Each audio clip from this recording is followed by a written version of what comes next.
ngere mbikwibutse Julius Chita cyangwa se Chita Magic abafana banjye ntago ari ibigoryi ahubwo ikigoryi ni nyoko wakubyaye akakubyara utuzuye kubera ko nta bwenge nabuke ufite ndetse n'uburere gute wajya gufata abantu 200 na bankurikira wowe kigoryi gicucu MPC 500 ukajya kuvuga ngo ni ibigoryi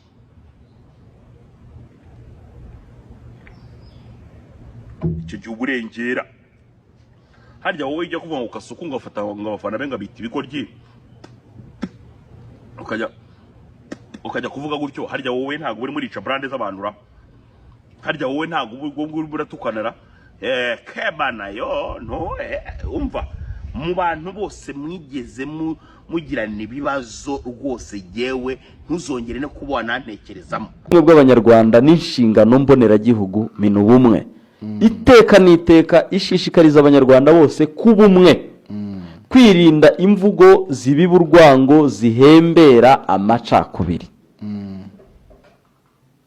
no gufata umuntu ukamugira igicibwa muri societe ukamwangisha abantu agira ngo nsubiremo ngewe ntabwo niteguye guceceka ariko uwo nguwo niba ari Kasuku amaze kunkora video zirenga 10 harimo niza akora yiyambuye imyenda ari gufata video. This is not showbiz.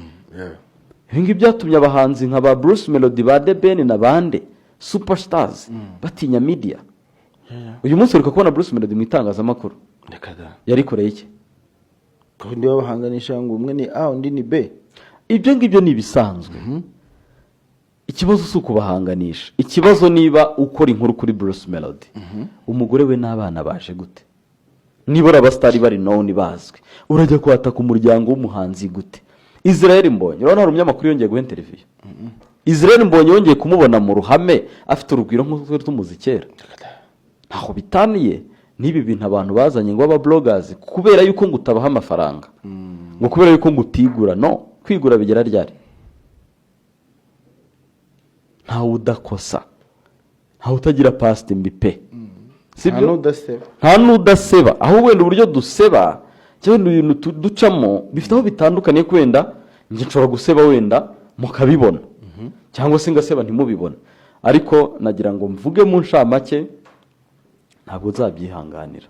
Kandi nawe ntongere guhiga sopo ndetse nanakwiyame nihanukiriye ngubwire nti mu gutera ubwoba ntuzigere ushaka gutera ubwoba umuntu wivugisha ko ngo umuntu niyataka famiye yawe ngo umuntu nagira gute no watangiye uvuga ko ngugiye kuba professional ngo bavuga kuri brand yawe yitwa Chita Magic Chita whatever uravuga uti ubabazwa n'abantu bavuga kuri Chita Magic ni brand ubatse wongeye nawe ukajya kuvuga umuntu witwa Kasuku nayo ni brand sinzira ibyo wavugaga ubaye wirinze amakosa ntabwo wongera kuvuga Kasuku uravuga Kambare wiyongera niba ariko sinzi ukuntu babivuga ngo utuye hehe na hehe warahagenze nabyumvise warahagenze so iyo ni kimwe aka tujye tubwizanya ukuri uretse bya bindi wenda abantu baba bashaka guharabika ndetse no gusebanya mbabarira umwiza ukuri uri nk'umwana w'umukobwa ukaba ufite ikintu cy'ikigabo cy'igisore kimeze nk'uko kwanjye mbabarira ntebe riri no kono we rebiri kono wallahi reba kagatuza none se amasengeri aba boxeri bakomakomeye bambara nanjye siyo nambara reka babandi babeshya bashaka no guharabika ngo Jesu Kristo mipango ngo yameza amabere gace nyoko kupa titari bariko urayipata mkono uri ubuntu akaboko karumutse kameze neza cyane ntago kameze nka bwabona afite ubuntu bw'uboko budibadiba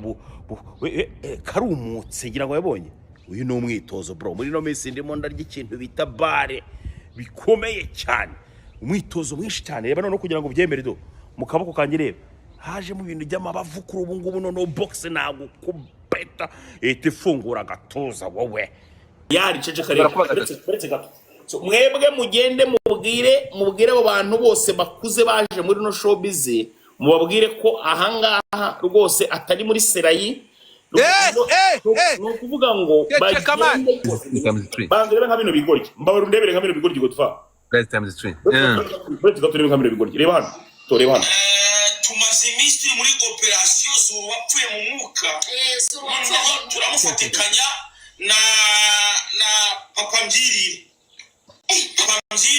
noneho tugiye kubafatanya ubwo nakwirire yego urabona hari umuntu bita Gasukungurube Gasukungurube ni umuntu ukomeje kwigira Gasuka Benzi nimisa mwibu iyo utavuga Gasuka Benzi aho ari kumumenya Gasuka Benzi akomeje kwigira wadanje akigira igufa noneho yasimbutse tibacu tumaze iminsi muri ngawebera nyine mbobere nawe ndebe ibaza umuntu w'umugabo ufite imyaka 54 n'amezi 6 nawe ari aho ngaho aravuga ubusa bro nka muri bata nka munyukanyuka nka moroza narangiza nkanamuga kino kanyina nk'iyambere asigara babaye cyane muri societe bro doya ngewe yunkomye ndemera Ero bundi hari umwana wavuze ngo Jesu izo mipango ngo asa n'ingurube navuga nti umuvandimwe se yavugaga ingurube nini intoya se y'ikibwana none se yavugaga ibwegetse kuko nanjye naragiye kuko njya mu kirori nkabona hari ukuntu amashusho yenda gusa ndagira ngo namwe muri comment aho ngaho mumbwire mwebwe iyo mubibona mubona ari kinini mubona ari agato mubona ari ingurube nyabaki twayendana